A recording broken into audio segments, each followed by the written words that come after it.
জীবনে কত রকমের বিজ্ঞাপন দেখেছেন। আমিও অনেক রকমের বিজ্ঞাপন দেখেছি, কিন্তু যে বিজ্ঞাপনটি দেখে ভীষণ রকম চমকে উঠেছিলাম, আজকে সেই বিজ্ঞাপন নিয়ে দু চার কথা বলবো। হ্যাঁ, এটি শিয়ালদা স্টেশন। আর শিয়ালদা স্টেশনের বিশেষ একটি জায়গায় লেখা ছিল যে সক্ষম পুরুষ চাই, প্লে বয়, রথ দেখা, কলা বিক্রি দুই হবে। ভীষণ মজার এই বিজ্ঞাপন ছিল এবং সেই বিজ্ঞাপন দেখার পরে আমার সঙ্গে যারা ছিলেন সহযাত্রী, তারাও খানিকটা হকচকিয়ে গেলেন। শুনলে আপনিও খানিকটা অবাক হবেন কিনা জানি না। অবশ্য এই ব্যাপারটা এর আগে আপনার নজরে এসছে কি না জানি না। শিয়ালদা স্টেশন দিয়ে আমরা অনেকেই যাতায়াত করি প্রতিনিয়ত, তা এই প্রসঙ্গে আসবো, কিন্তু তার আগে বিজ্ঞাপন নিয়ে একটা দুটো কথা বলতেই হয়।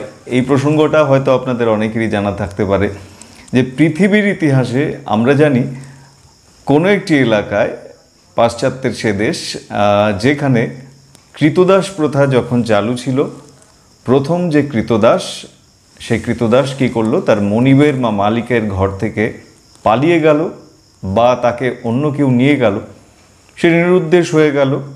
সেই প্রথম কৃতদাস যখন নিরুদ্দেশ হয়েছিল, তাকে খোঁজার জন্য তার মনিব কী করলেন, ওই মহল্লায় কাগজের চিরকুটে বা চামড়ার পাতলা যে কাগজের মতো অংশ চামড়া দিয়ে তৈরি করা, সেই অংশে কৃতদাসের বর্ণনা দিয়ে মহল্লার প্রায় প্রত্যেক বাড়ির দরজায় পেরেক দিয়ে সেঁটে দিলেন সেই কৃতদাসের নাম করে, যে এ হারিয়ে গেছে বা এ পালিয়ে গেছে।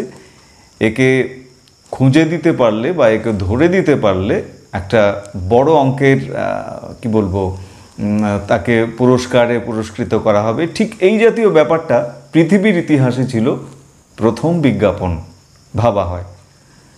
এখন এই মুহূর্তে ব্র্যান্ডিং নিয়ে বা নির্দিষ্ট একটি ব্র্যান্ড হয়ে ওঠা নিয়ে কিন্তু নানান রকম কথাবার্তা আমরা শুনি, যে কিভাবে কোন একটি ট্যাগলাইন, ধরুন যে এই ট্যাগলাইনটি ভীষণ রকমভাবে জনমানুষে প্রচার লাভ করলো এবং সমাদরও লাভ করলো। আসলে তারও একটা ছোট্টখাট্ট ইতিহাস রয়েছে, সেই ইতিহাসটাও আমরা জানি। আমি একটু মনে করাতে চাই একটা দৃশ্য। সেই দৃশ্যটা এমন ছিল যে ছোটোবেলায় আপনিও হয়তো দেখেছেন বা শুনে থাকবেন, আমাদের এলাকায় যে সমস্ত ষাঁড় গরু তাদেরকে মানত করে গরুর মালিকেরা কী করতেন, ঈশ্বরের নামে সমর্পিত করতেন এবং সেই ষাঁড় গরুর শরীরে ত্রিশূলের একটা চিহ্ন এঁকে দিত। এবং সেই ত্রিশূলের চিহ্নটা এঁকে দেওয়া ছিল বেশ ভয়াবহ এবং সেই প্রাণীটির পক্ষে বেশ কষ্টদায়ক। নাকি একটি ত্রিশূলকে গরম করে সেই ত্রিশূলের ছ্যাঁকা দিয়ে সে চামড়ায় এঁকে দেওয়া হতো, যাতে করে কেউ এই ষাঁড়টিকে ধরে না নেয়। ধরে না নেয় মিন্স যাতে আটক না করে, কারণ এটি ঠাকুরের নামে উৎসর্গিত। তো হলো কি, পাশ্চাত্য দেশে খামারে, যে সমস্ত খামারে প্রচুর পরিমাণে গাভী গরু এবং এমনি বিভিন্ন রকম গরু পালন করতেন, এত সংখ্যক গরু গাভী তারা পালন করতেন যে কখনো কখনো সেগুলো যখন মাঠে চড়তে যেত, কার কোন গরু বা কার কোন গরুগুলো, সেগুলো কিন্তু খুঁজে পেতে বেশ বেগ পেতে হতো। তখন তারা একটা পন্থা অবলম্বন করলেন, গরুর গায়ে, গরুর চামড়ায়, বিশেষত পেছনের পায়ের কাছাকাছি একটা যে মাংসালো অংশ, সেই জায়গায়, এটিও কষ্টদায়ক, গরুকে চিহ্নিত করা হলো। গরুর শরীরে ওই যে ধাতব টুকরোটি, সেটি পুড়িয়ে গরুকে ছাপ দিয়ে দেওয়া হলো বা স্ট্যাম্প করে দেওয়া হলো। এটা হচ্ছে ব্র্যান্ডিং। তা বলা হয় যে বিজ্ঞাপনের ইতিহাসে এটিও একটি গুরুত্বপূর্ণ বা উল্লেখযোগ্য বিষয়, যে এখান থেকেই এই ব্র্যান্ডিং ব্যাপারগুলো চলে আসে। তারপর তো আমরা ক্রমে ক্রমে জানতে পারি যে হালের অমুক মশলা, অমুক সাবান, অমুক ক্রিম, যে ক্রিমে আরও একটু ফর্সা হয়ে উঠতে পারে, সব কিছুই ব্র্যান্ডিং ইমেজ তৈরি হয়। আচ্ছা, এমন তো নয় যে নির্দিষ্ট একটি মশলার কথাই ধরা যাক, যে গুঁড়ো মশলা, সেটি প্যাকেটজাত হলো তারপরেই সবাই কিনতে চাইবে, তা তো নয়। ব্যাপারটা ক্রমে ক্রমে এমন জায়গায় পৌঁছে যায় যে আমি নিজেও একটি মুদিখানা দোকান থেকে যখন সপ্তাহান্তে মালপত্র কিনতে যাই, সেখানে দেখেছি যে এক ভদ্রলোক এসে বলছেন, আচ্ছা অমুক ব্র্যান্ডের ধূপকাঠিতেই হবে, ধূপকাঠি সেটি কি পাওয়া যাবে? তা তাকে জিজ্ঞেস করেছিলাম যে আপনি তো বরাবর এই ব্র্যান্ডের ধূপকাঠি বিক্রি হয় দোকানে, তা আপনি অমুক ব্র্যান্ডের ধূপকাঠি চাইছেন কেন?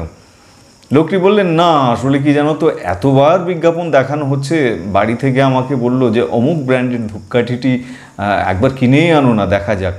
তো বিজ্ঞাপনের এমন কি বলবো, একটা বেশ মোহময় এবং আকর্ষণীয় একটা দিক তো রয়েছেই।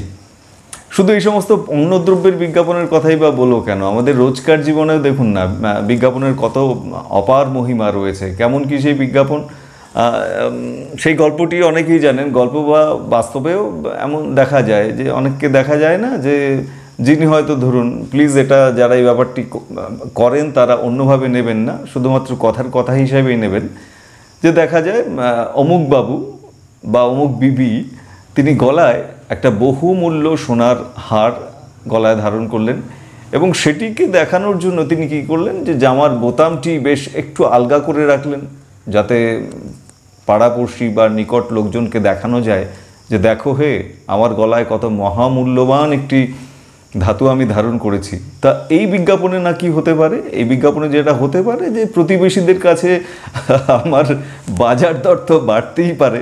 আর সেই গল্পটা আমার খুব মনে আসছে, যে এই রকম একজন বড়লোক গোছের কেউ একজন, তিনি মাছ বাজারে গেছেন সকালে, গিয়ে বারবার মাছওয়ালাকে তার হাতের সোনার বহুমূল্য আংটি বা হিরো খচিত যে সমস্ত আংটি সেগুলো দেখিয়ে বারবার জিজ্ঞেস করছেন মাছওয়ালাকে, এই তোমার মাছ কত করে, তোমার মাছ কত করে, তোমার মাছ কত করে।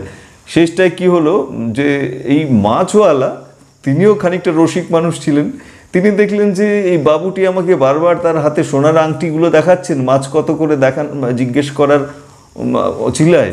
তা তিনি কী করলেন, তার নাকি একটা বাঁধানো রূপোর দাঁত ছিল, তা তিনি নাকি এরকম ওপরে ঠোঁট উঁচু করে নাকি দেখাতে লাগলেন, যে ওই দাঁতটিকে দেখানোর জন্য মাছ কত করে যখন আঙুল নেড়ে বলা হলো, তখন বলল সিকি, 4 সিকি, 4 সিকি, 4 সিকি বলে তিনি 4 বার দেখিয়ে দিলেন যে আমারও একটি রূপোর দাঁত রয়েছে। তা বিজ্ঞাপনের এইরকম মোহময় দিক আমরা সব জানি।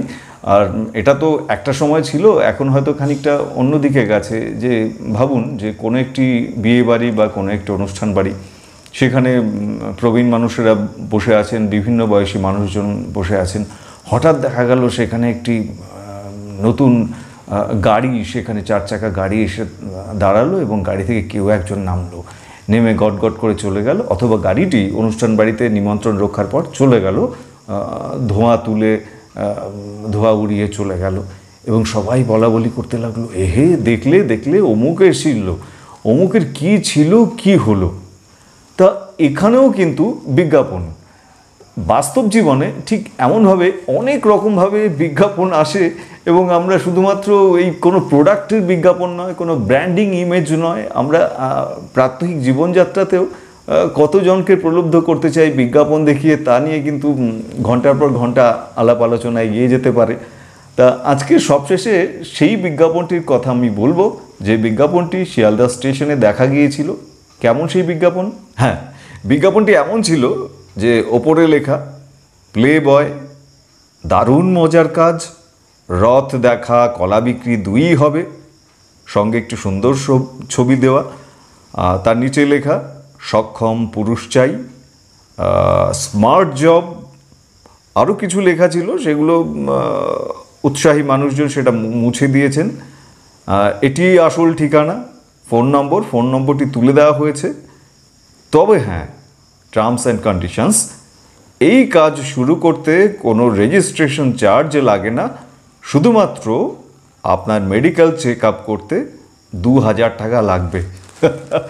শিয়ালদা স্টেশনে এই বিজ্ঞাপন যদি আপনার নজরে আসে, বা যাতায়াতের পথে কিংবা নির্দিষ্ট কোনো অঞ্চলে এমন কোনো মজার বিজ্ঞাপন আপনার নজরে আসে, অবশ্যই জানাতে পারেন। আজকের এই খুব অল্প সময় আমাদের রোজকার জীবনে বিজ্ঞাপনের মহিমা এবং বিজ্ঞাপনের যে একটা শুরুর ইতিহাস সম্পর্কে সে কথা, এবং ব্র্যান্ডিং ইমেজ নিয়ে কিছু কথা, সব কিছু আমরা ভাবতে পারলাম। বিষয়টি যদি আপনার ভালো লাগে, এবং মনে হয় এই জাতীয় বিষয় আপনার পছন্দ, তাহলে অবশ্যই আমাকে একটু জানাবেন, কমেন্টস করবেন। আর এই চ্যানেলটি যদি সাবস্ক্রাইব করেন, লাইক দেন, তাহলে আমি ভীষণ উৎসাহিত হব, খুশি হব। আর অবান্তর কিছু যদি বলে ফেলি তার জন্যে ক্ষমা প্রার্থনা করছি। ভালো থাকবেন। নমস্কার।